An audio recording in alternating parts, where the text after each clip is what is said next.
In a quiet valley surrounded by mountains, there was a small village named Nurabad. The people there lived simple lives, waking with the sunrise, farming their small fields, and gathering by the old well every evening.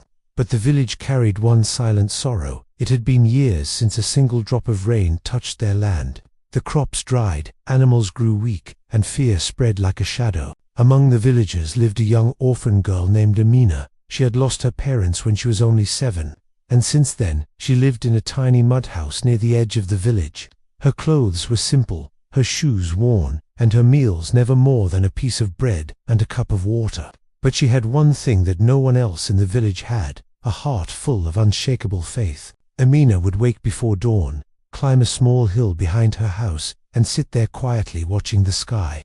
Every morning she whispered a prayer. It wasn't long, it wasn't too loud. It was just a small wish spoken with pure sincerity. Ya Allah, please send rain to my people. They are tired, they are thirsty. Have mercy on us. She prayed for others even though she herself had nothing. One day, the village elders gathered inside the mosque. The drought had become unbearable. We must travel to the next town, one elder said, and ask the scholars to pray for us. Others agreed, but an older farmer shook his head. We have prayed, he said. We have cried, but the sky remains empty. Amina listened from outside the door, her little hands holding her torn shawl close. She wanted to speak, but she knew she was just a child, and an orphan at that. Her voice didn't matter to anyone. Yet deep inside, she believed something the others did not. Allah listens to the smallest heart before the largest crowd. That night, the wind grew colder. Dust rolled through the village. Mothers tried to calm their children, and men sat outside staring at their dead fields. Amina stepped out into the darkness, looking up at the cloudless sky. Ya Allah, she whispered again. I know you can hear me. I know you know our pain. Please, just one drop of your mercy. The next morning something strange happened. When the villagers woke up, they found Amina on the hill, sitting in her usual spot, but she wasn't alone. A traveler stood beside her, dressed in simple white clothes, his face calm and glowing with a kind, peaceful smile. No one had seen him enter the village. The elders hurried up the hill. Who are you? They asked. The traveler replied softly, I am only a servant of Allah, passing through your valley. He looked around at the dry earth and the cracked fields. Then at Amina, this child, he said, prays every morning for you. Every day her prayer reaches the heavens like a light, and every day Allah's mercy surrounds your village because of her. The elders stared at the little girl in disbelief.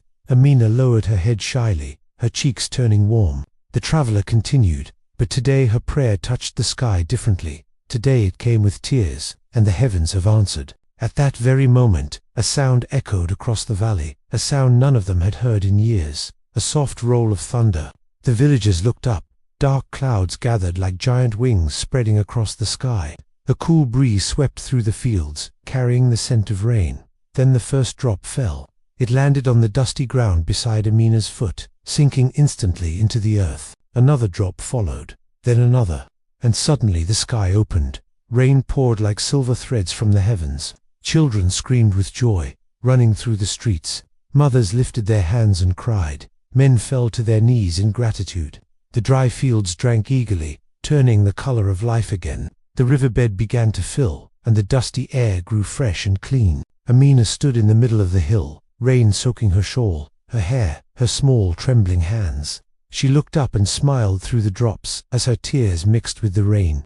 Allah had heard her. Allah had answered. The traveler stepped back, watching the village rejoice. Then he said to the elders, never underestimate the prayer of someone whose heart is pure. Sometimes the weakest among you is the strongest in the sight of Allah. Before anyone could reply, he walked down the hill, and as the rain fell harder, the villagers lost sight of him completely. Some said he was an angel. Others believed he was a righteous servant sent by Allah to reveal the truth. But Amina simply felt grateful that someone had seen her prayer the way she felt it, small in words, but big in sincerity. The village transformed in the days that followed. The well filled with clean water for the first time in years. The fields turned green. Flowers bloomed where only dust had been. Animals regained their strength. Nurabad was alive again. The people of the village began visiting Amina's home, bringing her food, clothes, and gifts. But she smiled gently and accepted only what she needed. Her life did not change much. She was still humble, still quiet, but the villagers changed. They honored her, respected her, and loved her deeply. One evening, the elders came to her house and said, "Amina, because of you, our village stands again. Your prayer saved us. Tell us what you want, anything, we will fulfill it."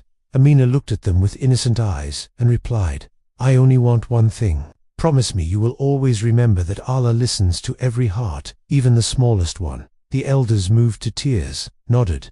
"We promise." Years later, Nurabad became known as the village saved by a child's prayer. Travelers came from far places just to hear the story. But Amina never looked for praise. She climbed the same hill every morning, whispering new prayers, not for rain anymore, but for peace, kindness, and mercy for everyone.